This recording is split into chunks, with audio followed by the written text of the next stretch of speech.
Kenya's Savings and Credit Cooperative movements, better known as SACCOs, are touted as some of the most dynamic and vibrant in Africa. To steer the vibrancy, these institutions are partnering with commercial banks in a bid to help increase financial inclusion. 11 years ago, Peter Waweru quit a promising job in the banking sector to pursue his dream, photography. Sourcing for capital for the startup of his business was one of the challenges that he faced, like many other entrepreneurs. When I was first starting, I had a bit of savings because I used to be employed before. So for my employer, I had a bit of savings. And since I wanted to start, big time business, my savings were not enough.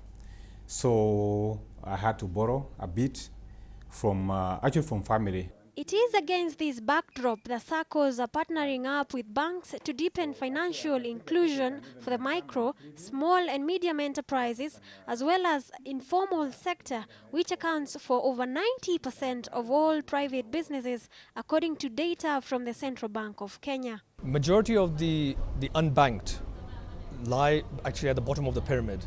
Reaching out to them and offering them banking solutions actually is very, very difficult for financial intermediaries. But with this partnership with SACCOs and microfinance institutions, which are on the ground and understand their customers much better, we're able to reach out to those customers, offer them banking products and services which they would not have been able to access otherwise. So this partnership is actually something that is innovative in its sense that it is a beginning, that we are now offering checkbooks to clients that previously did not have access to checkbooks, which to many people that is a normal product, but that is something actually very innovative and unique to the individuals at the bottom of the pyramid. SACCOs have become some of the most preferred mode of financing for entrepreneurs in comparison to banks and other microfinance institutions. What we are doing is that we're forming groups such that when you're in the SACCO, you have a group of about 10 people who can be able to guarantee each other. And that makes it very, very easy because you don't have to have a land title or to have a car to give as a collateral to get the finance. So for beginners, if you can save with the SACCOs, I think is the best place to start. The SACCOs last year alone, they loaned about 230 billion. And the 230 billion, they on lend it to about, I think about 2 million people. But the banking sector lent about 1.3 trillion Kenya shillings, but they loaned it to almost the near equal number. That therefore means that if funds can be availed to the SACCO sector, they can loan much more to the smaller people out there. While banks can borrow from each other over the overnight window, SACCOs are yet to catch up, hampering liquidity. The regulatory body for SACCOs, with a total membership of about 2 million customers, is working to change this. We cannot allow SACCOs to borrow from each other before we see how to regulate that aspect, because there's a risk that goes with that. Now, we are working on how to have the lend on last resort, and this we are dealing with all the stakeholders.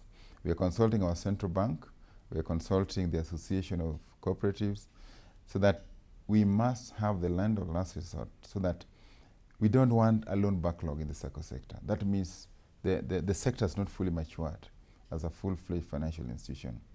And the many products SACCOs are selling now, almost like a bank. One SACCO could have 30 different products. Those 30 different products need liquidity support. The liquidity support cannot be availed without the central liquidity fund. That's the concept of any SACCO which has matured like the Kenyan movement worldwide. So we are working onto that, and we have identified it as a key challenge. The country's economic blueprint, Vision 2030, aims to raise the savings rate of Kenyans to 30% of GDP from the current 20%. SACCOs are expected to help realize this dream. A number of banks are pulling out of the rural areas, and this has been there for a long time. The reason being that they are working with the SACCO sector to extend the financial services to the rural areas. Now, that therefore means that the SACCOs, we are encouraging them to open branches, more so where the banks have pulled out. We have a number of SACCOs, some with branches 16, 18, 20 branches.